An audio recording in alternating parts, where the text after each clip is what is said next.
ভয় পেয়ে গেলে হোয়াইট অ্যাঞ্জেল? সামান্য স্পর্শে এভাবে পালাতে চাইছ? মানবীর কথায় স্নেহের হাত বুলিয়ে দিয়ে কানের কাছে ঠোঁটে স্পর্শ করল।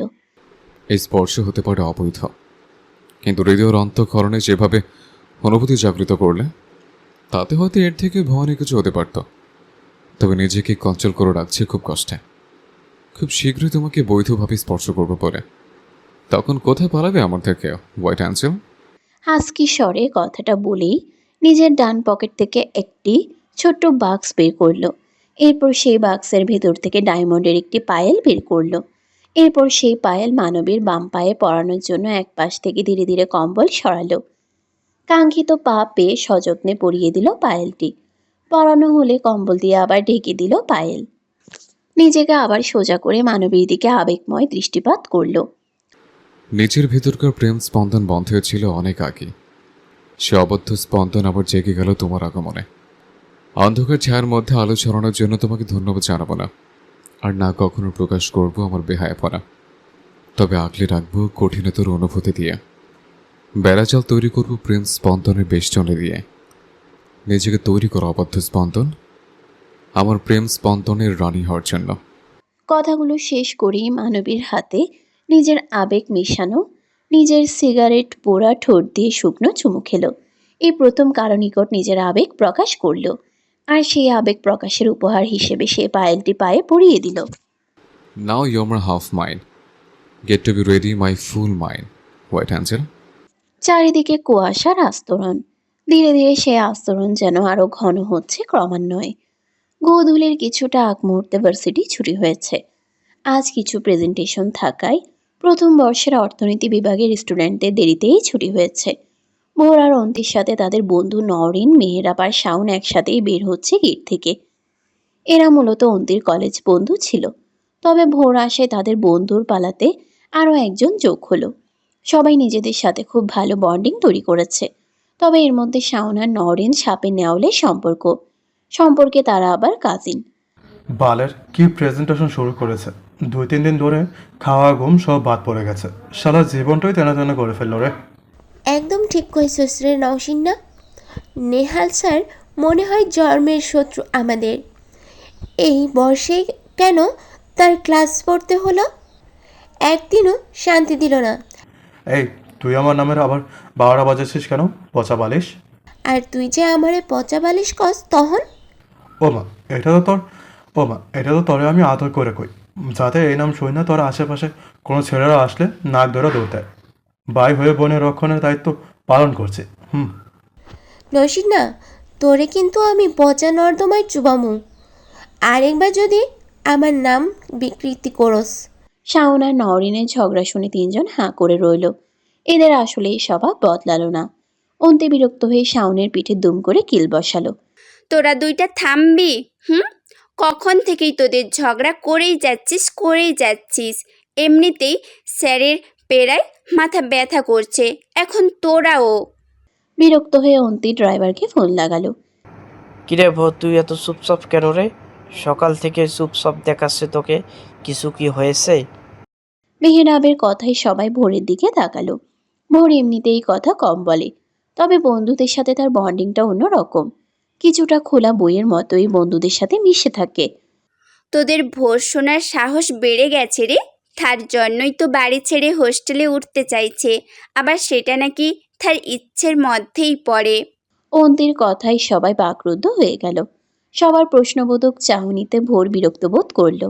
আমাকে কি কার্টুন লাগছে যে তোরা এইভাবে তাকিয়ে আছিস? মানুষের ইচ্ছে থাকতেই পারে। তাই বলে এত সন্ধ্যা বাড়ি ছেড়ে তুই হোস্টেলে ওঠার মতো ইচ্ছে পোষণ করবি ভোর? আমি হলে তো আরামে আয়েসে সেই বাড়িতে ঘাঁটি মেরে বসে থাকতাম, আর তোদের দুই বোনকে ফরমাইশ করতাম আমাকে আদর যত্ন করতে, আর আমি তোদের উপর সন্তুষ্ট হয়ে 2 টাকা করে উপহার দিতাম। আফসোস করতে করতে শাওন কথাটা আওড়ালো। আর সেই 2 টাকা নিয়ে তোরে আমি লাত্তি মারমু। আর আমি বুঝে থাইমা থাকতাম, তোর ঠ্যাং দইরা ধিনতেনা কাবাডি খেলতাম। শাওন আসলেই রসিক মানুষ। সবসময় নওরিন আর অন্তির সাথে লেগেই থাকে। কেউ কাউরে কথাই সারে না। কিছুক্ষণ চললো এদের মধ্যে কথা কাটাকাটি।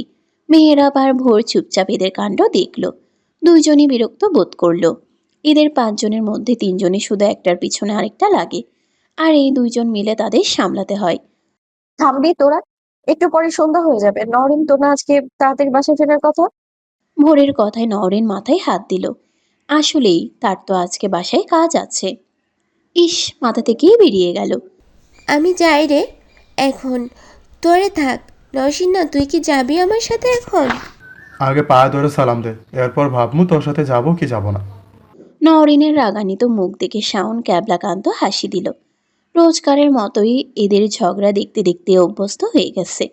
শাওন আর কথা বাড়ালো না, নিজের বাইক নিয়ে নওরিনকে নিয়েই ফুরুত হয়ে গেল। মেহরাব, আজকের নোটগুলো আমাকে হোয়াটসঅ্যাপে দিয়ে দিস তো। প্রেজেন্টেশনের জ্বালায় ঠিকভাবে ক্লাসটাও করতে পারলাম না।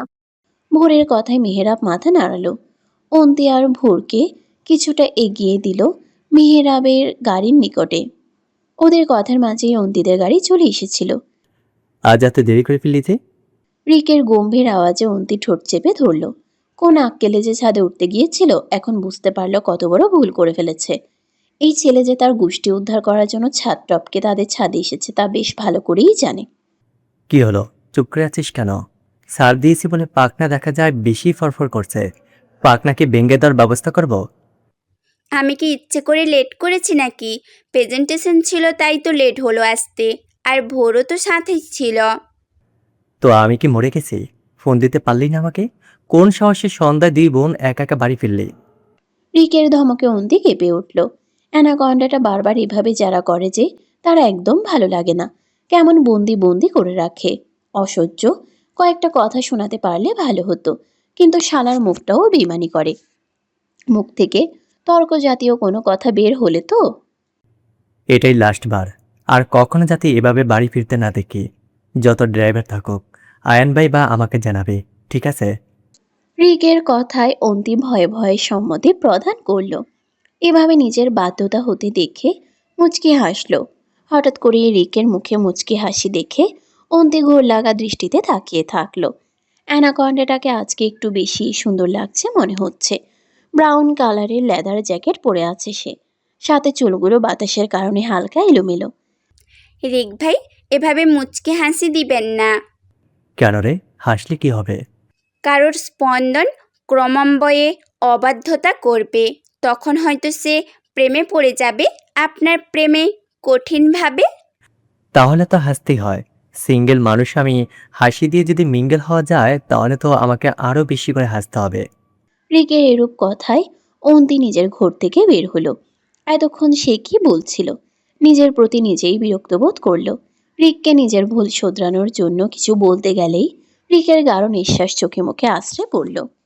তোর বিলেনি বাপের জন্যই তো মিঙ্গেল থেকেও সিঙ্গেল উপাধি নিয়ে বসে আছি। আপনার সিঙ্গেল মিঙ্গেলের সাথে আমার আব্বুকে কেন টানছেন শুনি? নিজেকে সামলে কোনো মতো বলল। আসল টানাটানি করে নিচে সেটাই শুকরিয়া আদায় কর। নইলে তোর বাপের তেরামির সাথে পাল্লা দিতে গেলে এতদিন বাপ ডাক শুনতাম। স্ট্রবেরি কেন হয়ে যাচ্ছিস? I hate strawberry. রিকের লাগাম ছাড়া কথাবার্তায় অন্তির কান গরম হয়ে গেল। মুখে লালিমা যেন দুই গালেই মুহূর্তেই ছড়িয়ে পড়ল। অন্তির গালে স্লাইড করতে করতে বাম হাত ঘাড়ে গলিয়ে কাছে আনলো। নিজের স্ট্রবেরিকে ব্যানিশ কর তাড়াতাড়ি, নইলে কিন্তু এই স্ট্রবেরি হওয়ার জন্য তোর ওই গালের বেহাল দশা করে ছাড়ব। রিকের এক একটা কথায় অন্তির নিঃশ্বাস আটকে যাচ্ছে। কথার জ্বালায় জান যায় যায় অবস্থা। আর এইরূপ করলে কি হবে তার? চোখ মুখ খিচে রিককে ধাক্কা মারল। অসভ্য নির্লজ্জ অ্যানাকোন্ডা, আমি আব্বুকে নালিশ দেব আপনার নামে। কথাটা শেষ করেই ভো দৌড় দিল। এক দৌড়ে একদম ছাদ পেরিয়ে নিজের রুমে ঢুকে গেল। এদিকে রিক নিজেও প্রস্তুত ছিল না অন্তির ছুটে যাওয়াতে। যতক্ষণে বুঝবে ততক্ষণে অন্তি চোখের ধোঁয়াশা হয়ে গেছে। পরদিন সকালটা একটু বেশি স্নিগ্ধ লাগছিল। চারিদিকে হালকা কুয়াশার আস্তরণ, সাথে মন মাতানো প্রাকৃতিক পাখিদের কলকাকলি। সেই ধ্বনিতেই ঘুম ভেঙে গেল ভোর রানীর। এরপর তাড়াতাড়ি উঠে ফ্রেশ হয়ে নামাজ পড়ে নিল। নামাজ শেষে কিছুক্ষণ বারান্দায় গিয়ে হাঁটাহাঁটি করল। দিনের আলো ফুটতে আরম্ভ করেছে। কিছুক্ষণ পর রুমে গিয়ে চাদর জড়িয়ে বেরিয়ে গেল গার্ডেনের উদ্দেশ্যে। পানির পাইপ নিয়ে গাছগুলোতে পানি দিল কিছুক্ষণ। দেওয়া শেষ হলে পা থেকে জুতো জোড়া খুলল। বাইরে ভালোই শীত পড়েছে। কিন্তু এসব তোয়াক্কা না করে খালি পায়ে ছোট ছোট ঘাসের উপর হাঁটতে লাগলো। খালি পায়ের মধ্যে বাম পায়ের বধন খানিতে পায়েল জোড়া দেখেই কিছুক্ষণ সেটা নিয়ে নাড়াচাড়া করলো। কয়েকদিন আগেই সে এ পায়েলটি নিজের পায়ে আবিষ্কার করে। এভাবে নিজের পায়ে কোনো আগমনী বার্তা ছাড়াই পায়েলটি দেখে চমকেছিল ভীষণ। ডায়মন্ড স্টোন সাথে নীলরঙা পাথরের সিম্পলের মধ্যে খুবই ইউনিক ডিজাইনের পায়েলটি হলদে ফর্সা পায়ের আদলে মানিয়েছে বেশ। কিন্তু এত সবের মধ্যে হদিস পায়নি সে পায়েল দাতার খবর। অপরিচিত কেউ তাকে এভাবে পায়েল পরিয়েছে সেটা নিয়েই 2 দিন ডিস্টার্ব ছিল সে। চেষ্টাও করেছিল পায়েলটি খুলে ফেলার, তবে পায়েলটি এমনভাবে লক সিস্টেম ছিল যে এটা টেকনিক ছাড়া খোলা সম্ভব নয়। মিস ভোর, এই ঠান্ডা এখানে কি করছেন আর খালি পায়ে হাঁটছেন কেন? হঠাৎ পুরুষালী গম্ভীর আওয়াজে ভোর কিছুটা কেঁপে উঠল। আওয়াজটার সাথে এই কয়দিনে পরিচিত হয়েছে বেশ, তাই তো সামনে ঘুরেই বুঝল আওয়াজকৃত ব্যক্তিটি কে। কোনো রকম উত্তর না করেই সেভাবেই ফিরে খালি পায়ে দৌড় মারতে চাইলে তৎক্ষণাৎ ভোরের চাদরের কিনারায় ধরে আটকালো। কথার উত্তর না দিয়ে পালিয়ে যাচ্ছেন? কথাটা বলেই ভোরের নিকট রিদওয়ান আরেকটু কাছাকাছি আসলো। এইভাবে কাছে আসায় ভোরের শরীর কেমন জানি শীতল হয়ে এলো, ঠোঁট জোড়া তিত্তির করে কাঁপতে লাগলো। সামনে ফিরুন ভোর। নরম আদলের আবদারে রিদওয়ান কথাটা বলেই কিছুক্ষণ অপেক্ষা করলো, কিন্তু যখন দেখলো ভোরের কোনো হেলদোল নেই তখন রিদওয়ান নিজেই ভোরের সামনাসামনি এসে দাঁড়ালো। ভোরের তিত্তির করে কাঁপতে থাকা ঠোঁটের দিকে কিছুক্ষণ চেয়ে থাকলো, এরপর আবার ভোরের মুখের আদলে চেয়ে থেকেই এভাবে কাঁপবেন না ম্যাডাম, কাঁপতে থাকে কি সংযত করুন, নইলে পরে সে কাঁপাকাঁপির কারণে সর্বাঙ্গীন ক্ষত সৃষ্টি করতে পারে। রিদওয়ানের কথাই ভোর তৎক্ষণাৎ নিজের কাঁপুনি থামালো। চোখ খুলে সামনের পুরুষটিকে দেখে মাথা নত করে ফেলল। এই লোকটিকে তার ঘৃণা করা উচিত। খুব করেই ঘৃণা করতে, তবে পারে না সে। নিজের কঠিন সত্তাকে শাসন করছে অন্য এক সত্তা, যেন তর্ক বিতর্ক করছে লোকটিকে ঘৃণা না করার জন্য। পথ ছাড়ুন, এভাবে সামনে ভূতের মতো দাঁড়িয়ে আছেন কেন? এত বড় অপবাদ! এত সুন্দর হ্যান্ডসাম একটা ছেলেকে আপনি ভুল বলছেন? এটা কিন্তু অন্যায় করছেন ম্যাডাম। রিদওয়ানের রসিকতার কথা শুনে থতমত খেল ভোর। লোকটার সত্যি মাথার স্ক্রু ঢিল হয়ে গেছে, না হলে এইভাবে কেউ এক এক সময় এক এক বিহেভ করে? আপনি কি নেশা করেন? অ্যাফেন, ভোরের হঠাৎ আওড়ানো বাক্য। রিদওয়ান ভ্রুকুচকে তাকালো। আমাকে কি আপনার নেশাকর বলে মনে হয়? আপনার কথা শুনে তো তাই মনে হচ্ছে। ভোরের আওড়ানো বাক্য কিছুটা রাগ পেল। এমনিতেই চায় না মেয়েটার সাথে খারাপ আচরণ করতে, কিন্তু না, এর তো ঘাড়ের রগ দুটা বাঁকা, তার জন্যই তার কথার উপর কথা বলে। শুনলাম হোস্টেলে থাকার জন্য আর্জি জানিয়েছেন আপনার মামুনি বাবাইকে। রিদওয়ানের এরূপ কথায় তেমন একটা চমকালো না, তবে রাগ পেল ভীষণ। জানালে জানিয়েছি, এতে আপনার কোনো সমস্যা? আমার কোনো সমস্যা না হলে আপনার জন্য মারাত্মক কোনো সমস্যা হতে পারে। নিজের ইচ্ছেগুলোকে জমিয়ে রাখুন নিজের মধ্যে। স্বাধীনভাবে চলাফেরা করছেন, এতে যেন সীমাবদ্ধ থাকে, নইলে বেড়া জলের বেষ্টনে কিভাবে ইট পাথরের বেষ্টনীতে আবদ্ধ করতে হয় তা আমারও জানা আছে। দুপুরের মাঝামাঝি সময়েই ভার্সিটি শেষ হয়। এর মাঝে আকাশটা কেমন জানি মেঘলা মেঘলা রূপ ধারণ করেছে। অন্তি আজ ভার্সিটি আসেনি, তার পিরিয়ডের ডেট চলছে। ভোরও আসতে চায়নি, কিন্তু আজকে ইম্পর্ট্যান্ট ক্লাস থাকায় আসতে হলো। কিন্তু ভার্সিটি এসেই দেখলো মেহেরাব ছাড়া আর কেউ আসেনি। শাওন আর নওরিন নাকি তার কোন রিলেটিভের বিয়েতে গিয়েছে গ্রামে। আকাশ মেঘলা থাকায় আজ তাড়াতাড়ি ভার্সিটি থেকে বেরিয়ে গেল ভোর। এমনিতেই তার শরীর হালকা গরম অনুভব হচ্ছে। গেট পেরিয়ে সামনের দিকে তাকালে দেখল তাদের বাড়ির গাড়িটি এখনো এসে পৌঁছায়নি। ব্যাগ থেকে মোবাইলটি বের করে ড্রাইভারকে কল করলে জানতে পারল ড্রাইভার কাকা জ্যামে আটকে আছেন। আসতে আরও প্রায় 30 মিনিট সময় লাগতে পারে। মেহেরাব কিছুক্ষণ আগেই বেরিয়ে গিয়েছে, তার মাকে নিয়ে ডাক্তারের কাছে যাবে। আজ চেক আপের ডেট, তাই তাড়াতাড়ি বেরিয়ে গেল সে। এমনিতেই আকাশের অবস্থা ভালো না। ভোরকে বলেছিল বাসায় পৌঁছে দেওয়ার কথা, কিন্তু ভোর ড্রাইভারের সাথে যেতে পারবে বলে তাকে আশ্বস্ত করলো। কিন্তু এখন তো সে গেটের সামনে একা দাঁড়িয়ে আছে। ড্রাইভার কাকারও লেট হবে আসতে, তাই সিদ্ধান্ত নিল আজকে রিক্সা করেই চলে যাবে। যেই ভাবে সেই কাজ, কিছুটা এগিয়ে রিক্সা ঠিক করতে নিলে কারো ডাকে থেমে গেল। ভোর। পেছনে তাকিয়ে নেহাল স্যারকে দেখে থেমে গেল তার পদচরণ। খানিকটা অস্বস্তি বোধও হলো। নেহাল স্যার সামনে আসলে ভোর তৎক্ষণাৎ সালাম দিল। স্যারও সালামের উত্তর দিল। কি আবার ভোর, আপনি একা যে? আপনার বোন কোথায়? জি স্যার, আসলে উনি একটু অসুস্থ, তাই আজ আসতে পারেনি। আকাশের অবস্থা তো ভালো না, আপনাদের গাড়িতে আসেনি? না স্যার, ড্রাইভার কাকা জ্যামে আটকে আছেন, আসতে একটু সময় লাগবে। নিহালের এক একটা প্রশ্নে খুবই বিরক্ত বোধ করল। এত প্রশ্ন করার কি আছে, কিন্তু ভদ্রতার খাতিরে সব প্রশ্নের উত্তর দিচ্ছে সে। আপনার সমস্যা না থাকলে আমি আপনাকে পৌঁছে দিতে পারি ভোর। এমনিতেই আকাশের অবস্থা ভালো না। না না স্যার, আমি রিক্সা করে যেতে পারবো। এটা কিন্তু ঠিক না ভোর, আপনি এখানে এমনিতেও তেমন পরিচিত নন। আর আয়ান কিন্তু আমার ফ্রেন্ড, সেই হিসেবে আমারও কিন্তু একটা দায়িত্ব আছে তাদের বোনের হেফাজত করার। কোনো না শুনবো না। এরূপ কথায় ভোর আর কিছু বলতে পারেনি। হ্যাঁ, নেহাল আয়ানের খুব ভালো ফ্রেন্ড, আবার তাদের পরিবারের সাথেও একটা খুব ভালো বন্ডিং আছে তাদের মাঝে। তাই আর কিছু বলতে পারল না। এমনিতেও ঝিরিঝিরি বৃষ্টি পড়া শুরু হয়ে গিয়েছে, সাথে ঠান্ডা থাকায় হিম ধরে যাচ্ছে শরীর। নিহালের পিছু পিছু গাড়ির কাছে যেতে নিলে হঠাৎ করেই তাদের সামনে কালো একটি গাড়ি দাঁড়িয়ে পড়ে। হঠাৎ এরূপ গাড়ি থামায় নিহাল ভোরকে পিছিয়ে নিয়ে যায়। এতে নিহাল ভোরের এক হাত ধরে রাখে। কিছুক্ষণ পরেই গাড়ি থেকে সুঠাম দেহের একজন নেমে আসে। গায়ে থাকা ব্লেজারটা ঠিক করে গাড়ির সামনে সোজা হয়ে দাঁড়িয়ে দৃষ্টিপাত করে সামনে থাকা ভোর আর নিহালের দিকে। গায়ে থাকা ব্লেজারটা ঠিক করে গাড়ির সামনে সোজা হয়ে দাঁড়িয়ে দৃষ্টিপাত করে সামনে থাকা ভোর আর নিহালের দিকে। মুখের আদলে তেমন কোনো বৈশিষ্ট্য প্রকাশ না পেলেও যখন দেখল নেহাল ভোরের এক হাত ধরে আছে, তখনই যেন নিজের মধ্যে থাকা কঠিন সত্তা জেগে উঠল। এতেই যেন শত রাগ জমা হয় সামনে থাকা দুই নরনারীর দিকে। তৎক্ষণাৎ সামনে গিয়ে নিহালের হাত থেকে ভোরকে ছাড়িয়ে নিল। এক হাতে ভোরের হাত ধরে অন্য হাতে নিহালের কলার টেনে ধরল, রাগে চোয়াল শক্ত করে। কি করছিলে তোরা? হাত ধরে রাস্তায় রঙ্গলীলা করছিলে? হঠাৎ আক্রমণে নেহাল কিছুই বুঝল না, সাথে এরূপ কথায় ভীষণ বিব্রত বোধ করল। ভোর অবাকের সাথে লজ্জিত হলো। তৎক্ষণাৎ নেহালকে ছাড়ানোর জন্য এগিয়ে যেতে চাইলে রিদওয়ান এক হাত দিয়েই পিছিয়ে দেয়। ভোর তবুও থেমে নেই। রিদওয়ান ভাই, ওনার কলারটা ছাড়ুন। আর এসব কি বলছেন? আমার স্যার হয় উনি। স্যার বলে কি লাইসেন্স পেয়ে গেছিস রাস্তায় নষ্টমী করার? রিদওয়ানের এরূপ কথায় ছুটোছুটি বন্ধ করে ভোর অপমানে মাথা নিচু করে ফেলল সাথে সাথে।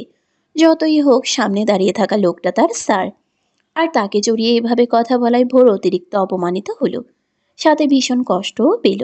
এসব কি বলছেন মিস্টার শিকদার? ভোরকে জাস্ট বাসায় পৌঁছে দিয়ে গাড়ি নিয়ে যাচ্ছিলাম। আপনি ভুল করছেন, প্লিজ কলারটা ছাড়ুন।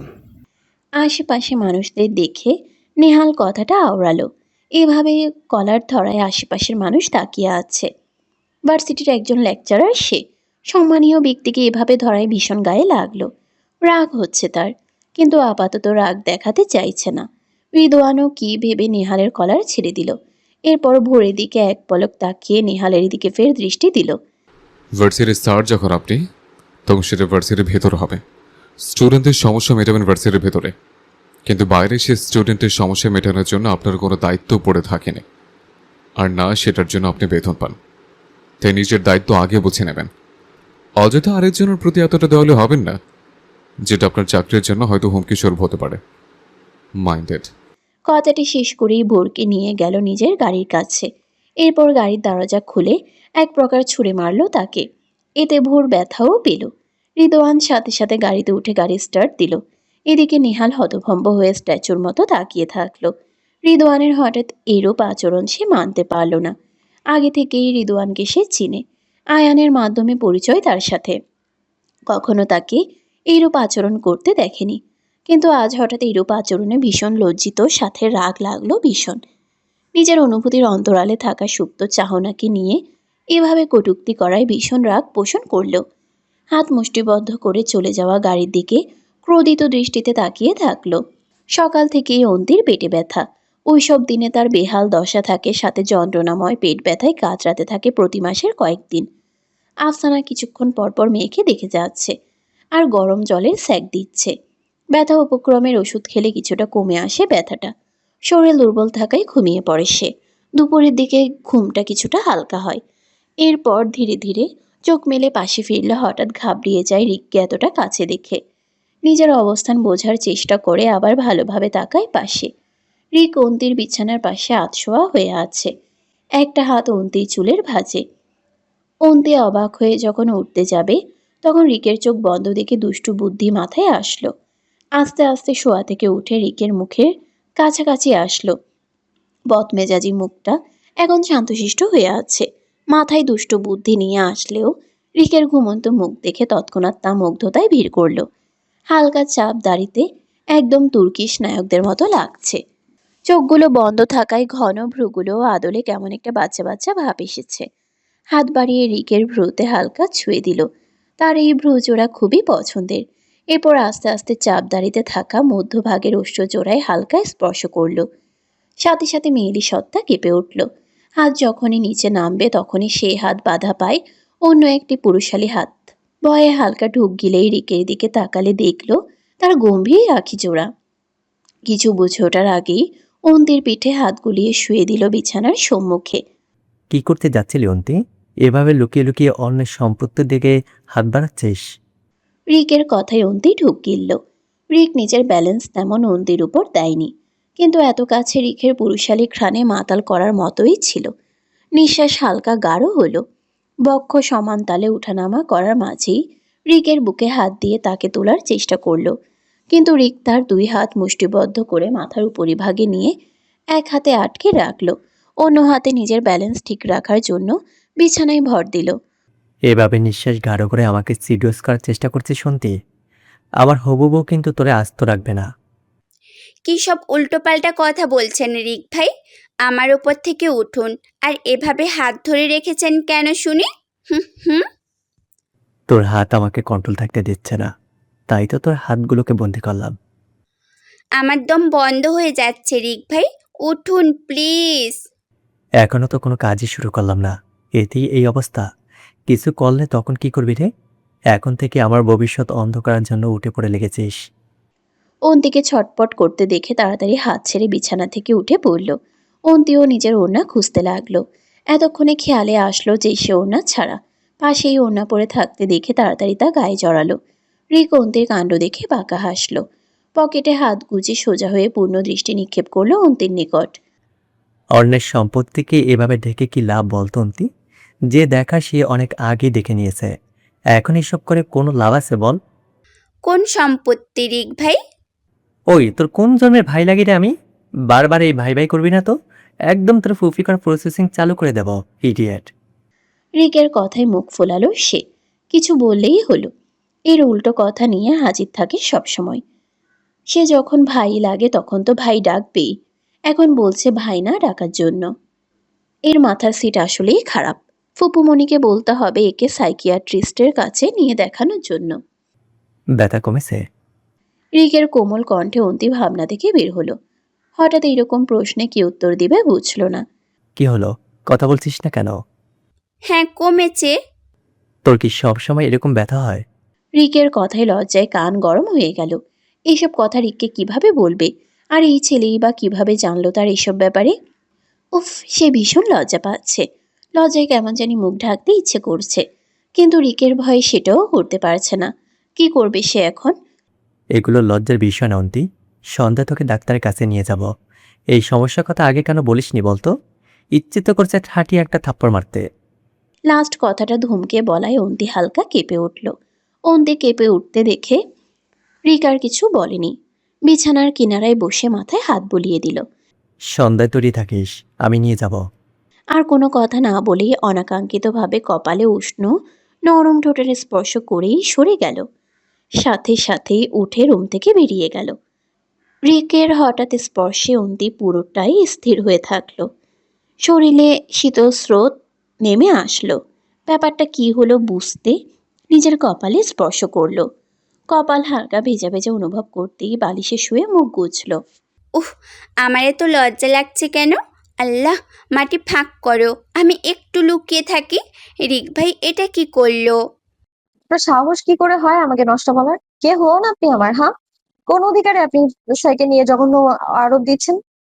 হু দ্য হেল আর ইউ?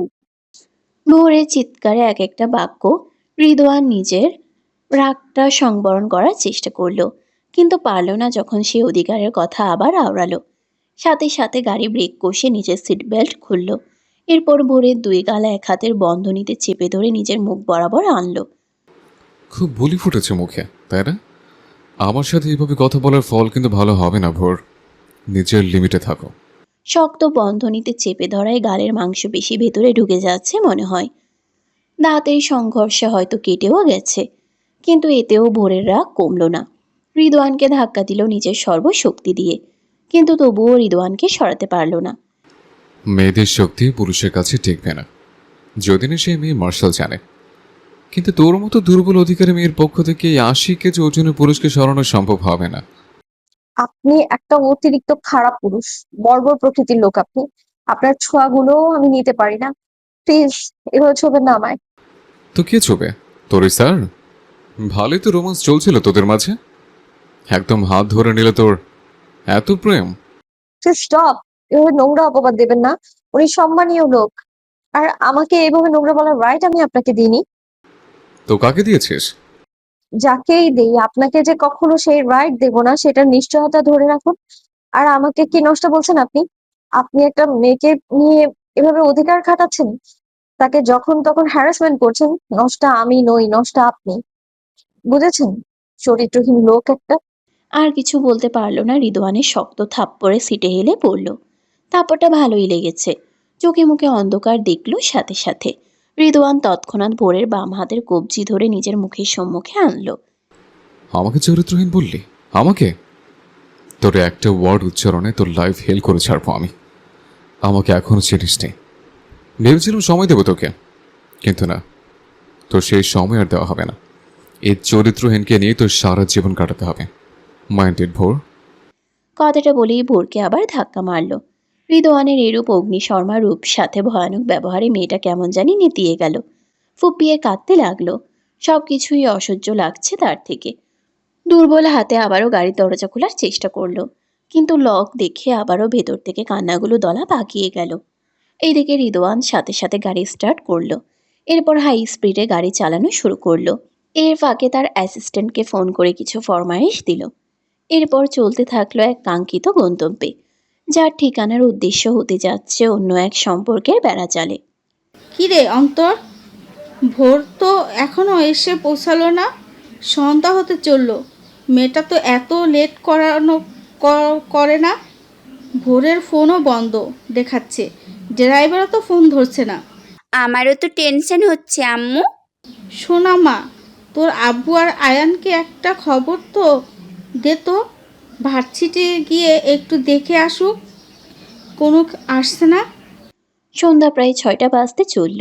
এখনও ভোর বাড়িতে এসে পৌঁছায়নি। মেয়ের টেনশনে আফসানার প্রেশার হাই হয়ে গেছে। এত এত ফোন করেছে বিকেল থেকে, কারোরই কোনো হদিস নাই। কারোরই কোনো হদিস পাচ্ছে না। প্রথমে ভেবেছিল এক্সট্রা ক্লাস আছে দেখে লেট হচ্ছে, কিন্তু যখন অন্তি থেকে শুনলো আজকে হাফ ছুটি হয়েছে, মেয়ের আপকে ফোন করেছিল। সে তো জানিয়েছিল একসাথেই তারা বের হয়েছে। ভোরকে রেখে সে জলদি চলে এসেছে। ভোরকে এগিয়ে দিতে চেয়েছিল, কিন্তু ভোর নাকি বারণ করে দেয়। তারা বের হয়েছিল সে 1টায়, আর এখন বাজে 6টা। ভার্সিটি থেকে বাড়ির দূরত্ব মাত্র 30 মিনিট। তাহলে এতক্ষণ তো লাগার কথা না। সেই থেকেই চিন্তায় চিন্তায় অস্থির দুজনই। কি হয়েছে তোমাদের? এভাবে দুজনই পায়চারি করছো কেন? হঠাৎ অন্তির বাবার কথায় আফসানা নিজের অস্থিরতা থামালো।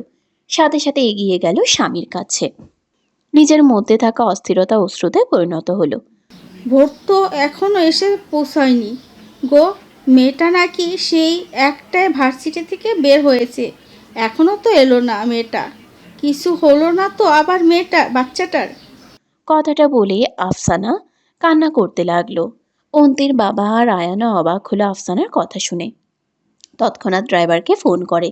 যখন তাকে ফোনে পেল না, তখন চিন্তিত হয়ে তাড়াতাড়ি গাড়ির লোকেশন চেক করে আয়ান। তাদের প্রত্যেকের গাড়িতে জিপিএস সেট করা আছে।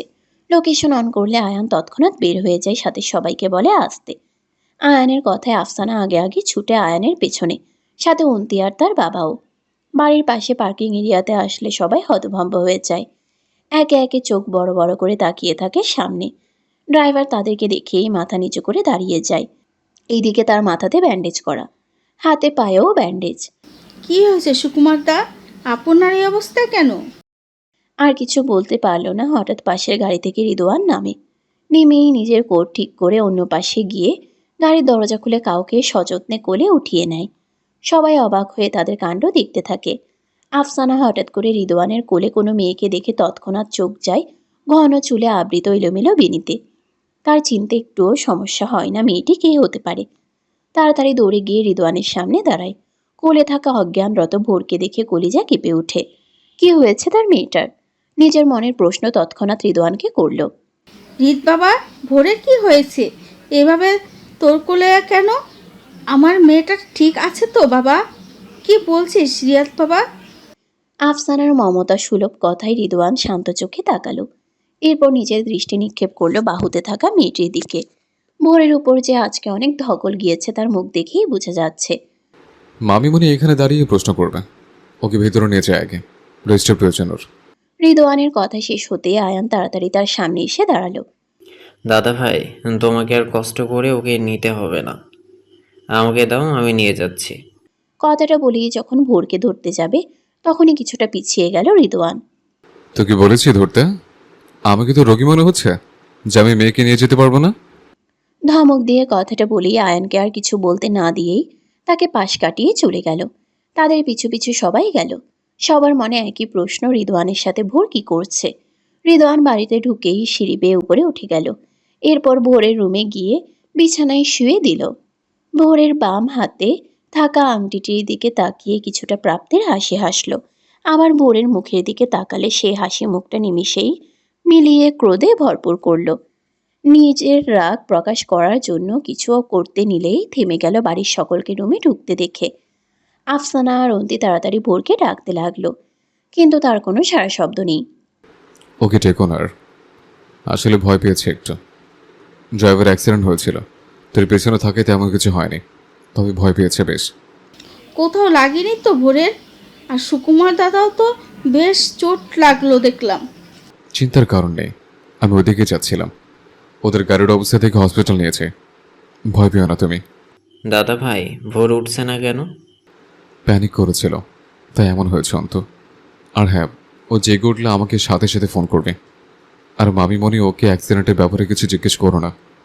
ডক্টর আপাতত রিল্যাক্সের জন্য ঘুমের ইনজেকশন দিয়েছে। রিদওয়ানের কথায় সবাই একটু শান্ত হলো। সানা, আপাতত ভোর মামনিকে রেস্টুরেন্ট করতে দাও, অন্তি মামনির সাথে থাকুক, তুমি না হয় ঘুম থেকে উঠে খাইয়ে দিও। অন্তের বাবার কথায় আফসানা ভোরের মাথায় হাত বুলিয়ে দিয়ে কপালে চুমু খেল। এরপর দুজনেই বেরিয়ে গেল। টেনশনে রান্নাটাও করা হয়নি। রুমে শুধুমাত্র 4 জন উপস্থিত। আয়ানের তীক্ষ্ণ দৃষ্টি রিদওয়ানের দিকে, আর তার দৃষ্টি আপাতত ভোরের দিকে। দাদা ভাই, তোমরা কি এতক্ষণ হসপিটালে ছিলে? আর যখন হসপিটালেই ছিলে এতক্ষণ, তাহলে আমাদের কল করোনি কেন? আয়ানের কথায় রিদওয়ান বিরক্ত বোধ করল। কৈফিয়ত দিতে বরাবরই সে অপছন্দের লিস্টে রাখে, কিন্তু এখানে এসে এই মেয়ের জন্য এখন তাকে এত এত কৈফিয়ত দিতে হচ্ছে যে সে রীতিমতো বিরক্ত। অতটাও করুণ অবস্থা হয়নি, তাই তোদের টেনশন দিতে চাইনি। আর কোনো প্রশ্ন? বিরক্তিতে প্রশ্ন করল রিদওয়ান। আয়ানের মনে আরও প্রশ্ন জাগলেও সে আর কিছু বলল না। রিদওয়ান ভোরের দিকে তাকিয়ে ঘর থেকে বেরোতে লাগলে কি মনে করে আবার অন্তিকে ডাক দিল। অন্তিও সেই ডাকে সাড়া দিল। এই মেয়ের কাপড় হয়তো হালকা ভিজে আছে, চেঞ্জ করে দে ওকে, নাহলে ঠান্ডা লেগে জ্বর আসতে পারে। কথাটা বলেই বেরিয়ে গেল ভোরের রুম থেকে। রিদওয়ানের পিছু পিছু আয়ানও বের হলো। তুমি কি কিছু লুকাচ্ছ দাদা ভাই? আয়ানের কথায় রিদওয়ানের পদযুগল সিঁড়ির গোড়ায় থেমে যায়। এরপর আয়ানের সামনের দিকে ঘুরে পকেটে হাত গুজে অ্যাটিটিউড ভঙ্গিতে সিঁড়ির রেলিংয়ের পিছনে ভর দিয়ে দাঁড়ায়। কি লুকানোর কথা বলছিস আয়ান? আমি কি তোর চোর মনে হয়? আমি সেটা বলিনি দাদা ভাই। তো কি বলতে চাইছিস? আমি তো আয়ানের কথা শেষ করার আগেই রিদওয়ানের ফোন বেজে উঠল। আয়ানের থেকে দৃষ্টি সরিয়ে ফোনের দৃষ্টি দিলে তৎক্ষণাৎ ফোন রিসিভ করে কানে ঠেকিয়ে আয়ানের দিকে আবার তাকিয়ে কলে মনোযোগ দিল। কিছুক্ষণ পর আসছে বলেই ফোন কেটে দিল। তোর বোনের ঠিকঠাকভাবে খেয়াল রাখিস, বড্ড বেয়াদব হয়েছ আমি। মুখে খুব বলিও ফুটেছে। মানে কিছুই না, আপাতত তার খেয়াল রাখিস, আর জ্ঞান ফিরলে আমায় কল দিস, মনে থাকে জানা কথাটা। কথাটি শেষ করেই সিঁড়ি বেয়ে নিচে নেমে বাড়ির বাইরে চলে গেল। আফসানা নাস্তা করে যেতে বললেও করল না। আপাতত জরুরি মিটিং আছে তার, জলদি পার্টি অফিসে যেতে হবে তাকে। রাত্রির শেষ প্রহর, ধরাধাম আলোড়িত হবে কিছু সময় অবিলম্বে। আর তারই মধ্যে শোনা যাচ্ছে কারো গোঙানির আওয়াজ। কেউ কাতরাচ্ছে কষ্টের বিভীষিকায়। তৃষ্ণা পেয়েছে বড্ড তার, কিন্তু তৃষ্ণা মেটানোর মতো কোনো কিছুই তার হাতের নাগালে আসছে না। বিছানার পাশে সবসময় যেখানে পানির বোতল থাকার কথা, আজ সেই বোতল হয়তো সে রাখতে ভুলে গেছে। কোনো মতে শোয়া থেকে ওঠার চেষ্টা করলো, কিন্তু শরীরের ক্লান্তিবোধ তাকে উঠতে দিল না। জ্বরে হয়তো গা পুড়ে যাচ্ছে। সহজে তার জ্বর হয় না, কিন্তু যখন হয় তখন কয়েকদিন একদম দম ফুরিয়ে যাওয়ার জোগাড় হয়। নিজের মনোবল ধরে রেখে বেডের নিচে পা রাখার চেষ্টা করে। টকটক করে কাঁপছে সে। নিজের কম্পমান চোখে চারিদিকে চোখ বুলিয়ে একটু পানির খোঁজ করলো। ওই তো পড়ার টেবিলের কাছেই বোতলটি রাখা। পানির বোতল নেওয়ার জন্য সামনের দিকে এগুলো একটু, হঠাৎ মাথা ঘুরে পড়তে নিলে পিছনের পিঠ বন্ধনীতে কারো হাতের ছোঁয়ায় আবদ্ধ হলো পড়া থেকে। কম্পমান শরীরে হঠাৎ এক শিহরণ জেগে উঠল, কিন্তু অতিরিক্ত জ্বরে কোনো কিছু বুঝে ওঠার মতো অবস্থায় সে নাই। প্রায় অর্ধজ্ঞান সে। ধরে রাখা ব্যক্তিটি তৎক্ষণাৎ কোলে তুলে নিল। এরপর বিছানায় শুয়ে দিয়ে কপাল গাল চেক করতে লাগলো। তীব্র গরমের ছোঁয়ায় হাত সরিয়ে নিল। মিনমিন করে কিছু শব্দ কানে এসে বাজল। বোঝা গেল পানি খাওয়ার জন্য চটপট করছে সে। আশেপাশে তাকিয়ে টেবিলের উপর থেকে বোতল নিয়ে বিছানায় আসলো। এরপর তার মাথার পাশে বসেই নিজের বক্ষে ঠেস দিয়ে তাকে আধশোয়া করালো। বোতলের প্রায় অর্ধেক পানি শেষ। তৃষ্ণা মিটিয়ে ব্যক্তিটির বক্ষে পিছন দিকে মাথা এলিয়ে দিল সে। মাথা এলানোতে শক্ত ব্যক্তিটির হৃদয়ে এক শীতল ছোঁয়া অনুভব হলো। আবেশে চোখ বন্ধ করে পেটের মধ্যে দুই হাত দিয়ে শক্ত বন্ধনীতে আবদ্ধ করল। হোয়াইট অ্যাঞ্জেল, মোলায়েম আওয়াজে ভোরকে ডাকলো। ভোরের চোখে দুর্বলতার ঘুম। আবার সে একই আওয়াজ প্রতিধ্বনিত হলো। সে অবস্থায় বলে রেসপন্স করলো। বেশি কষ্ট হচ্ছে হোয়াইট অ্যাঞ্জেল? ভোরের আবার একই উত্তর ছিল এরপর কিছুক্ষণ নীরবতা বয়ে গেল সেই রুমে। একটু পর ভোরকে শুয়ে দিল যত্ন সহকারে। জ্বর বেশি থাকায় আশেপাশে ওষুধের বাক্স খুঁজল। পেয়েও গেল হাতের নাগালে। থার্মোমিটার নিয়ে কোনো মতে মুখে ঢুকিয়ে জ্বর চেক করল। 104 ডিগ্রি জ্বর। অজ্ঞাত ব্যক্তিটি তৎক্ষণাৎ জ্বরের ওষুধ খাইয়ে দিল মেডিসিন বাক্স থেকে নিয়ে। এরপর ওয়াশরুমে গিয়ে ছোট এক বালতি করে পানি আনলো, সাথে ভোরের ছোট একটি রুমাল, যেটি ড্রেসিং টেবিলেই রাখা ছিল। জলপট্টি দিল প্রায় 30 মিনিটের মতোই। আবার জ্বর চেক করলে তা 101 ডিগ্রিতে দেখালো। স্বস্তির এক নিঃশ্বাস ফেলে রুমাল আর বালতি পাশের টেবিলে রাখলো। এরপর আবার বিছানায় বসে ভোরের দিকে দৃষ্টিপাত করলো। চোখ হালকা কাঁপছে তার, হয়তো জেগে গেছে সে।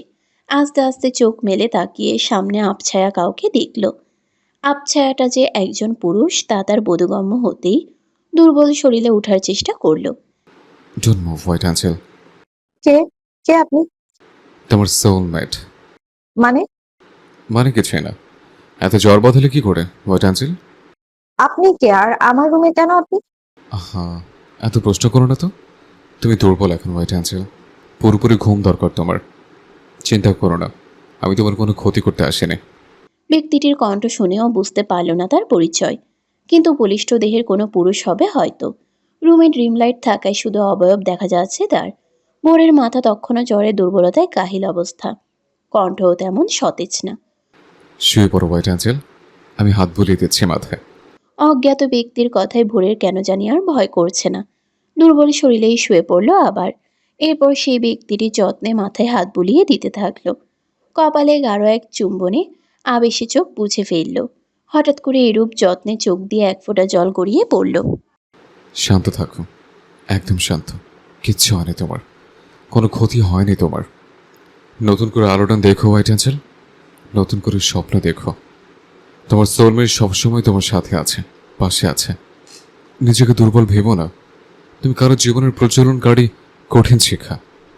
তুমি এনে দিয়ে বলে যে সেও বিলীন হয়ে পড়বে তুমি হিনা। চিন্তাগুলোকে মুক্ত করো হোয়াইট অ্যাঞ্জেল।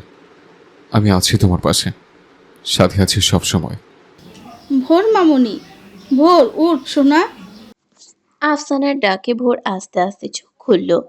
মাথাটা ভারী খুব, শরীর ঘেমে প্রায় একাকার। আফসানার দিকে চোখ তুলে তাকিয়ে বোঝার চেষ্টা করলো নিজের অবস্থান। ওঠার চেষ্টা করলে আফসানা ধরে উঠালো। জ্বর কখন আসলো সোনা? আমাকে ডাকিসনি কেন? আমি খুব সরি রে ভোর, কালকে তো রুমে ছিলাম, কিন্তু কখন যে ঘুমের মধ্যে নিজের রুমে গেলাম নিজেই জানি না। ভোর নিজেকে ঠিক করে মুচকি হাসলো। অন্তের হাত ধরে কাছে বসালো। আমি ঠিক আছি মামুনি। আর অন্তু এত সরি হতে হবে না। অন্তির ভোরকে উঠিয়ে ফ্রেশ করা। আর হ্যাঁ, আমি একটু পরেই নাস্তা আনছি। আপাতত তোর জ্বর নেই, তবুও তোদের ইমরান আঙ্কেল আসবে চেক আপ করতে তোকে। না না মামুনি, লাগবে না। দেখো, জ্বর তো কমে গেছে, শুধু শুধু ওনাকে কষ্ট দিও না। একদম চুপ। বড় হয়ে গেছিস খুব, তাই না? নিজে নিজে মাথায় জলপট্টি দিচ্ছিস, কিন্তু আমাদেরকে বলার প্রয়োজন মনে করে না। আফসানার ধমকে ভোর চুপ হয়ে গেল। অন্তিকে আবার ভোরকে ফ্রেশ করাতে বলে রুম থেকে বেরিয়ে গেল। ভোরের হঠাৎ করে আফসানার বলা জলপট্টির কথা মাথায় আসলো। সাথে সাথে তার পাশে রাখা রুমালটা চোখে পড়ল। পাশে আবার একটা ছোট বালতিও দেখতে পেল। আবছা আবছা কিছু স্মৃতি স্মরণে এলো। কোনো এক অজ্ঞাত পুরুষ তার যত্ন নিয়েছিল, এরপর তার মাথায় হাত বুলিয়ে দিচ্ছিল, সাথে কিছু কথাও বলছিল। কিন্তু সেসব কথা মাথায় চাপ দিলেও মনে পড়ল না। তবে একটা ডাক মাথায় এলো, হোয়াইট এঞ্জেল। ভোর, কি ভাবছিস এত? অন্তের কথায় নিজের ভাবনা থেকে বের হলো। এরপর তাড়াতাড়ি উঠে অন্তিকে পেরিয়ে পুরো ঘর তল্লাশি করলো। নিজের মধ্যে থাকা ভয়, ভেতরে থাকা কিছু অনুভূতি সব একত্রে মিলে কেমন জানি কম্পমান সৃষ্টি হলো শরীরে। জলপট্টির সরঞ্জাম আর মেডিসিন বক্স ছাড়া আর কিছুই তেমন পেল না। তার মানে ওই সময়ের ঘটনাগুলো বাস্তব ছিল। অজ্ঞাত লোকটি সত্যি এসেছিল তার রুমে, আর তার বলা সেই ডাক। কি হলো ভোর, কি খুঁজছিস তুই? আর এত কাঁপছিস কেন? আমার রুমে কেউ ঢুকেছিল অন্তু। মানে? কেউ একজন আমার রুমে এসেছিল, সাথে আমাকে জলপট্টিও দিয়েছে সে। দেখ তুই এগুলো। আমি কিন্তু নিজে নিজে এসব কিছুই করিনি। ভোরের কথায় অন্তি কিছুই বুঝল না। জ্বরে মনে হয় মাথাটাই গেছে ওর। ওর রুমে কেই বা আসতে পারে? ভোর, তোর কোনো ভুল হচ্ছে। এখানে কেই বা আসবে? আর জ্বরে হয়তো তুই নিজেই এগুলো দিয়েছিলি, ঘোরের মধ্যে করেছিলি হয়তো, তাই মনে নেই তোর। না না, আমি এসব করিনি। আসলে কেউ একজন এসেছিল। ভোর কিছুটা উত্তেজিত হয়ে এই কথাটা বলল, কিন্তু অন্তি তার কথা তেমন একটা বিশ্বাস করল না। জ্বরের ঘোরে হয়তো স্বপ্ন দেখেছে। এমনিতেই চোখ মুখের অবস্থা নাজেহাল। কোনো মতে বুঝিয়ে সুজিয়ে তাকে ফ্রেশ করালো। এরপর আফসানা এসে তাকে গরম গরম ভর্তা আর চিকেন ফ্রাই দিয়ে খাইয়ে দিল। জ্বরের মুখে এগুলো ভালোও লাগলো তার। এরপর স- ওষুধ খাইয়ে ওষুধ খাইয়ে রেস্ট করতে বলে আফসানা বেরিয়ে গেল। অন্তিও নিজের রুমে গেল। শরীর দুর্বল থাকায় কিছুক্ষণের মধ্যে আবার ঘুমিয়ে পড়ল ভোর। কিন্তু এত সবের মধ্যে ভুলে গেল গতকাল হওয়া এক বেড়া জালের সম্পর্কের কথা। 2 দিন পর ভোর এখন পুরোপুরি সুস্থ। অন্তি আর ভোর আজ ভার্সিটি এসেছে। নিজেদের বরাদ্দকৃত ক্লাসে ঢুকলে বাকি বন্ধুদের দেখতে পায়। এক একজন নিজেদের মধ্যে কিছুক্ষণ আড্ডা দেয়। এইদিকে মেহেরাব কিছুক্ষণ ভোরের স্নিগ্ধ মুখের দিকে তাকিয়ে থাকলো। কেন জানা নেই, তবে এই মুখের আদলে নিজের ভেতরকার সত্তাতে কিছু অনুভব করে সে। কিছুক্ষণের মধ্যেই ক্লাসে নেহাল স্যার ঢুকতেই সবাই চুপ হয়ে যায়। নেহাল বোর্ডদের ম্যাথমেটিক্সের ক্লাস নেয়। নেহাল ক্লাসে ঢুকেই প্রথমে পুরো ক্লাস পর্যবেক্ষণ করলো। এরপর চতুর্থ বেঞ্চের সারিতে কাঙ্ক্ষিত ব্যক্তিকে দেখে নজর সরিয়ে ক্লাসে মনোযোগ দিল। ভার্সিটি শেষ হতে একে একে সবাই হর্তকি গাছের নিচে এসে জড়ো হলো। শাওনি সেই ব্যাগটা মেহেরিনের দিকে ছুঁড়ে মারল। ওই পচা বালিশ, ব্যাগটা নে তো। উফ, গাটা ব্যথা হয়ে গেল রে আমার। একটু সরিষার তেল দিয়ে মালিশ করে দিস তো বাসায় গেলে। আহারে, বেশি ব্যথা করছে বাবু? বেশি ব্যথা করলে এদিকে আসো, তোমার গলাটাও মালিশ করে দিই। না রে, তোর এত বড় উপকার লাগবে না, শুধু ঘাটটাই মালিশ করে দিস। আমি তোরে 2 টাকা দেবো।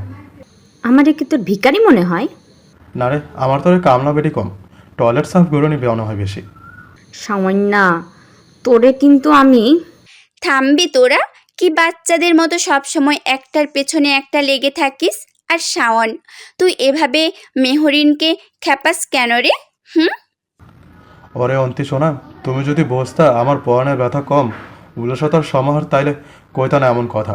আমি কিন্তু হ্যাপি। মেহেরাব টেনে বসালো শাওনকে। সবাই আলাপ আলোচনায় আড্ডা দিতে ব্যস্ত হয়ে পড়ল। ভোরও ওদের সাথে তাল মেলালো। বন্ধুদের সাথে থাকলে নিজেকে একদম মিশিয়ে নেয় তাদের মধ্যে। আড্ডার মাঝেই মেহেরাবের দৃষ্টি আটকালো ভোরের হাসিমাখা মুখে। ঘোরের মধ্যেই চেয়ে থাকলো কিছুক্ষণ। হঠাৎ শাওনের চোখ যায় সেদিকে। মেহেরাবের দৃষ্টি কিছুটা অন্যরকম দেখালো। নিজের মনের ভুল ভেবে ধাক্কা মারলো কাঁধে। এর লাগবে আবার লটারি? আরে লটারি এরে দেখে ভয় পাবে। তোর ইনসাল্ট কিন্তু আমার গায়ে লাগলো, দিলের ভেতর লাগলো না। তো তাই ছেড়ে দিলাম। তোরই তো সময় বলার, আমারও সময় আসবে, বুঝেছিস? আচ্ছা হয়েছে, এখন বল কি বিষয়ে ট্রিট দিচ্ছিস? কারণ তুই যে কিপটা কিপটা, তুই তো কখনো এক প্যাকেট চিপস কিনেও খাওয়াস না, এখন বলছিস আবার ফুচকা খাওয়াবি? ওই এত কথা কবি না, খাইতে কইছি মানে গিয়া খাবি আর ডেকোর তুলবি, এত কথা কইস কেন? তাড়াতাড়ি চল শাওন, ওরা গেলে যাক নইলে নাই যাক, আমি কিন্তু রেডি। শাওন সাবধানে, কিন্তু রাক্ষসী যাচ্ছে তোর সাথে, পকেটে কিন্তু 1 টাকাও থাকবে না আর। অনেক তো হলো আড্ডা, এখন চল আজকে তোদেরকে ফুচকা খাওয়াবো। আমার পক্ষ থেকে ট্রিট দিলাম তোদের, কিছুদিন পর এমনিতেই বড়লোক হয়ে যাবো। মেহেরাবের কথায় অন্তির মুখ দেখার মতো ছিল। অন্তি মুখ ভেঙিয়ে শাওনকে নিয়ে উঠে দাঁড়ালো। কাউকে পাতা না দিয়ে শাওনকে টেনে নিয়ে গেল গেটের বাইরে ফুচকার স্টলের সামনে। ওদের কাণ্ড দেখে তিনজনে একে অপরকে দেখে হেসে দিল। এরপর তারাও গেল তাদের পিছু পিছু। ফুচকার প্লেট আসলে সবাই খাওয়া শুরু করবে, এমন সময় একটা 10 বছরের ছেলে এসে তাদের সামনে এসে দাঁড়ালো। ভোর আপামনি কি? হঠাৎ করে এইরূপ কথায় সবাই তাকালো ছেলেটির দিকে। শুকনো বরণের ছেলেটির দিকে তাকিয়েই ভোর জবাব দিল। আমি ভুল। ছেলেটি কাঙ্ক্ষিত ব্যক্তিটিকে পেয়ে খুশি হলো। এরপর হাতে থাকা কালো গোলাপ সাথে একটা চিরকুট ধরিয়ে দিল তার হাতে। আরে আরে কি করছো? কে তুমি? আপামনি এগুলো ভালো ভাইয়া দিয়েছে। কথাটা বলে এক দৌড় মারল। ছেলেটিকে কোনো প্রশ্ন করতে পারল না আর। সকলেই অবাক হলো এই কাজে। ছেলেটিই বা কে? আর ভোরকে এসব কি দিল? সবাই অবাক চোখে ভোরের দিকে তাকিয়ে থাকলো।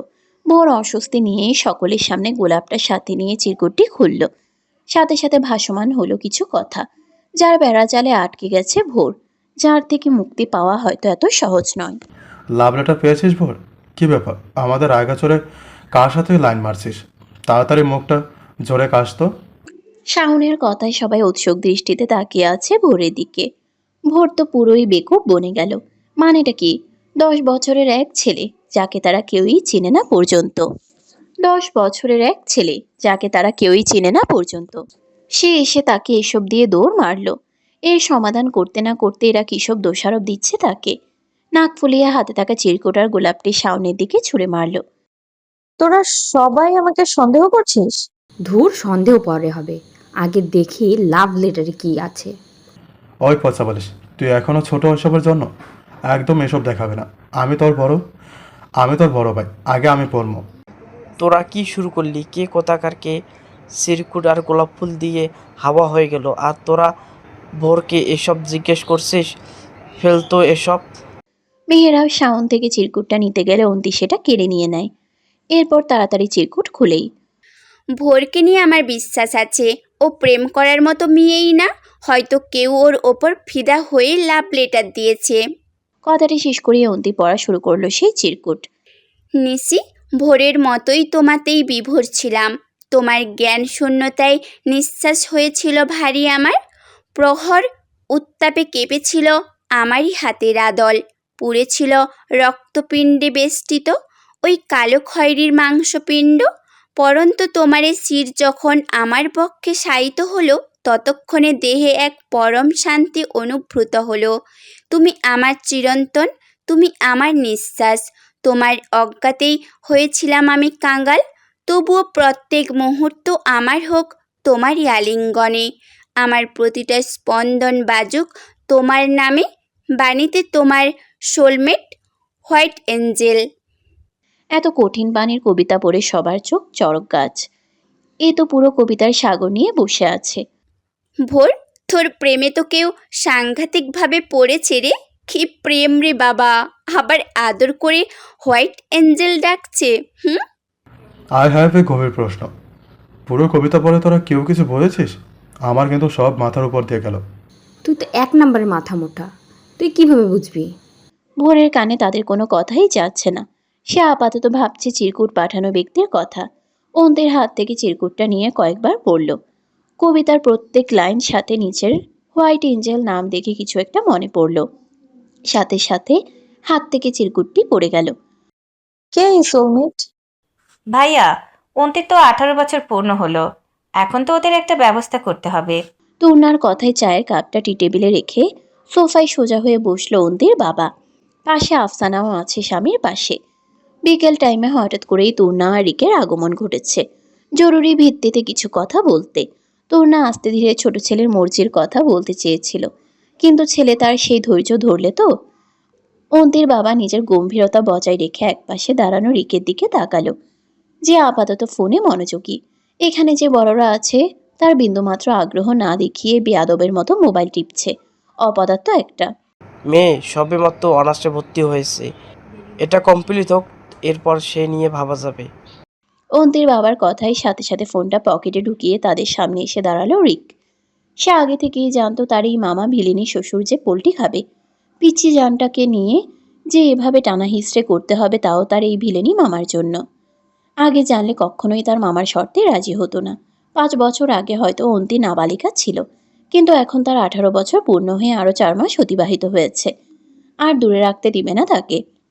যেভাবেই হোক নিজের মনের কুঠিরে তাকে আবদ্ধ করবে। এর জন্য যদি এই ভিলেনি মামার সাথে যুদ্ধ করতে হয় তাহলে তাই করবে। প্রস্তুত হয়ে কিছু বলতে লাগলে তূর্ণা চোখের ইশারায় না করে, সাথে সাথে হাত মুষ্টিবদ্ধ করে নাক ফুলায় সে। এটা কি কথা বললে ভাইয়া? হিসেব অনুযায়ী 18 বছর পূর্ণ হলে রিকের আমানত রিককে ফেরত দেওয়ার কথা হয়েছিল। ভুলে যাস না তুন্ন, এ দোয়ান এখনো বিয়ে করেনি।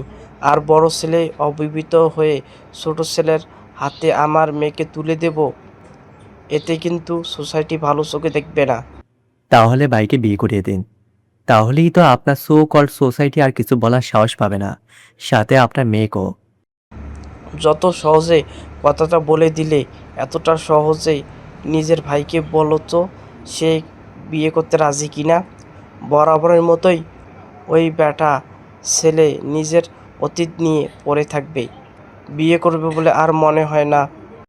আপনার মন গড়া কথা আমার ভাইয়ের ওপর চাপালে তো হবে না মামা। আমি মন গড়া কথা বলছি না আমি। তুন্ন তোর ছেলে তোকে এসব কি বলছে? যেটা সত্যি সেটাই বললাম।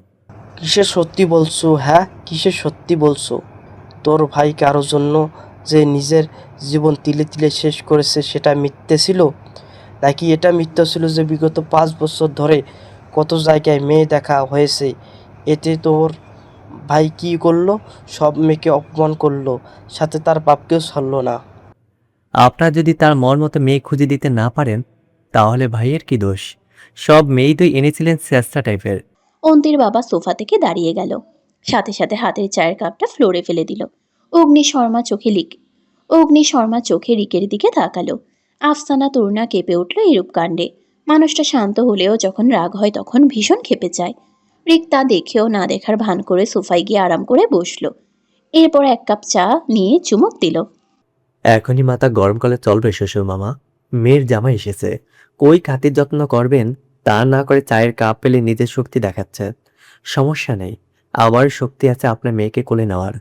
আপাতত সেই শক্তি দেখাতে চাইছি না।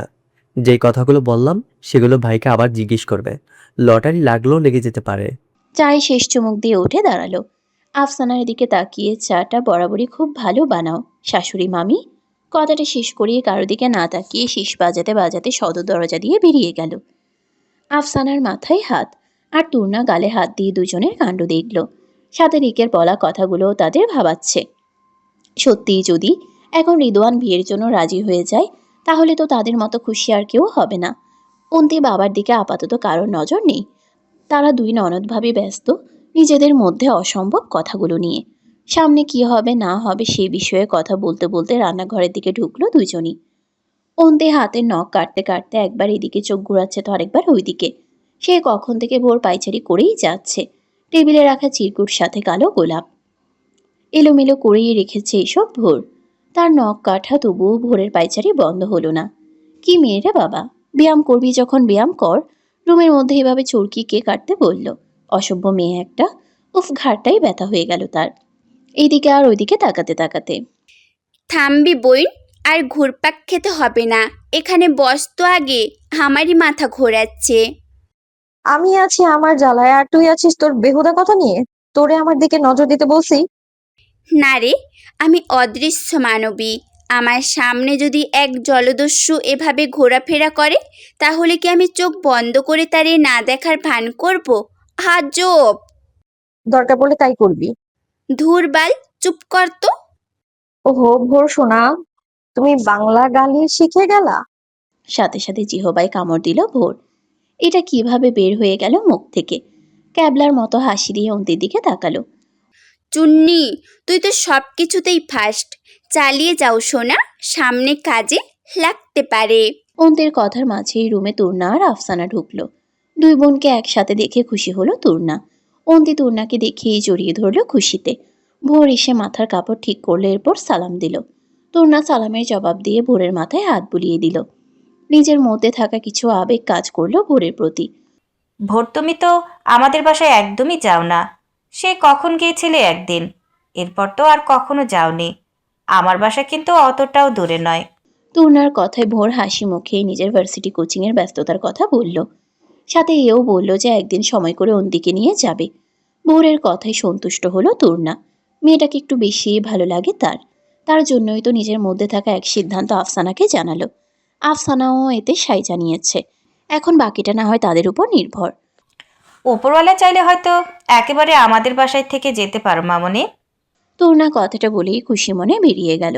আফসানাও তাদের নাস্তা খাওয়ার জন্য ডেকে গেল। আপাতত তার রান্নাঘরে হরেক রকমের রান্না পড়ে রয়েছে। বিশেষ একজন আসবে রাতে, সেই সাথে গুরুতর কিছু আলোচনাও চলবে তাদের মাঝে। আচ্ছা অন্তু, তোর ফুপুটা এত ভালো, আর রিক ভাইয়াও, তাহলে এই বড় ভিলেনই অশুভটা কোত্থেকে আসলো? যেখান থেকে তুই আর আমি এসেছি, সেইখান থেকে এসেছে। ভুল বললি, এই জলদস্যুটা আফ্রিকান পাহাড় থেকে এসেছে। ভোরের রাগী রাগী কথায় অন্তি কিটকিটিয়ে হেসে দিল।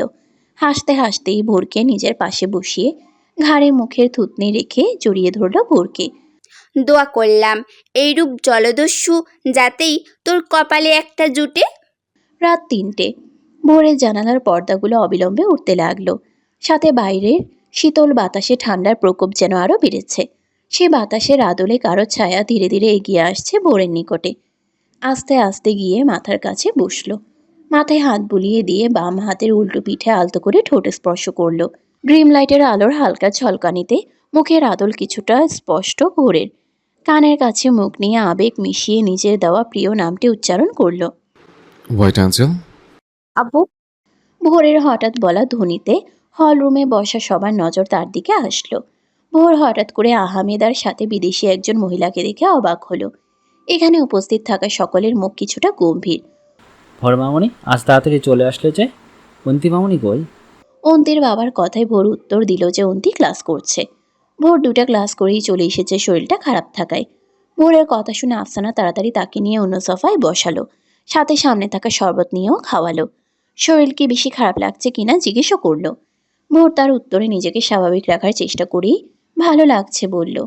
ভোর, কেমন আছিস মা? আহমেদের কথায় ভোর তাচ্ছিল এক হাসি দিল, কিন্তু বাবার দিকে আর তাকালো না। পাশে থাকা মহিলাটাকে দেখে ভোরের কেমন জানি এক অনুভূতি হলো। মেয়ের মনের কথা হয়তো বুঝতে পারলো। কথার উত্তর না দিয়ে এভাবে চুপ করে থাকাকে কি ভদ্রতা বলে? দিন দিন অভদ্র হচ্ছ ভোর। আহমেদের ধমকে ভোর তেমন কোনো প্রতিক্রিয়া দেখালো না। কাউকে কোনো কিছু না বলেই বসা থেকে উঠেই উপরে নিজের বরাদ্দকৃত রুমে চলে গেল। মেয়েকে এভাবে ধমক দিচ্ছ না ভাইয়া? এমনিতেই মেয়েটার শরীর খারাপ, আর তোমাকে হঠাৎ দেখে হয়তো অবাক হয়েছে। দেখ আফসানা, আমি এখানে কারণেই এসেছি, অকারণে তো আসার প্রয়োজন আমার নেই। ভোরের আগেই বিয়ে নিয়ে এক সমস্যা হয়েছে, সেটাতে ওর কোনো দোষ না থাকলেও আমার পরিবারের দোষ ছিল। আর পরিবারের দোষ ছিল দেখি মেয়েকে তোর কাছে রেখে গেলাম, ওকে স্বাভাবিক হওয়ার জন্য। ওই পরিবেশে থাকলে এমনিতেই সে অসুস্থ হয়ে যেত। কোনো বাবাই মেয়ের খারাপ চায় না, কিন্তু আমারও বয়স হচ্ছে। নিজের ব্যবসা নিয়ে পড়ে থাকতে থাকতে সময়টা যে কিভাবে ফুরিয়ে যাচ্ছে সেটার হদিশই পাচ্ছি না। আর এইদিকে মেয়েকে শক্ত কারো হাতে দেওয়ার জন্য ভালো ছেলেরও সন্ধান পাচ্ছিলাম না। কিন্তু দেখ, উপরওয়ালার রহমতে সেই সন্ধান পেয়েছি। আহমেদের কথায় আফসানা অবাক হয়ে তাকালো। অবাক হলো না শুধু অন্তির বাবা। কি বলতে চাইছো ভাইয়া? তুমি কি ভোরের বিয়ে ঠিক করেছো, আর সেই কথা আমাকে এখন জানাচ্ছ? তোকে না জানিয়ে আমি এমন করব বলে তোর মনে হয়? মানে? আমি বলছি সানা। নিজের স্বামীর কথায় তার দিকে তাকালো। তৌসিফ নিজের গম্ভীরতা বজায় রেখেই সোজা হয়ে বসলো। ছেলে তোমার খুব আদরের সানা। আমাদের রিদওয়ানের জন্যই ভোরের হাত চেয়েছি তৃষ্ণা। তৌসিফের কথায় আফসানা অবাক হলো। এরপর নিজেদের মধ্যে হওয়া সকল কথা খুলে বলল। সাথে এটাও জানালো বিয়ের সকল কার্যক্রম খুব জলদি সারতে চাইছেন তূর্ণা আর আহমেদ। আহমেদ নিজের ব্যবসা ফেলে এসেছে এখানে, তাই তাড়াতাড়ি তাকে ফিরতে হবে। সবই তো বুঝলাম, কিন্তু এতে রিদওয়ান রাজি হবে? ওই বিষয়ে তোমাকে ভাবতে হবে না শাশুড়ি মামি। সদর দরজা দিয়ে রিক আর তূর্ণা ভেতরে ঢুকলো। রিক কথাগুলো বলেই আহমেদের দিকে তাকিয়ে সালাম দিয়ে অন্য একটি সোফায় গিয়ে বসলো। তূর্ণাও আহমেদকে ভালো মন্দ জিজ্ঞেস করলো। তোরা সবাই মিলে কি এক গোলক ধাঁধায় ফেলেছিস আমায়? সেই রিদওয়ানকে বিয়ে করার জন্য এত ঝড় উঠিয়েছিলাম, এতদিনে সে এখনও কিভাবে ভোরকে বিয়ে করবে, এজন্য মেনে নেবে?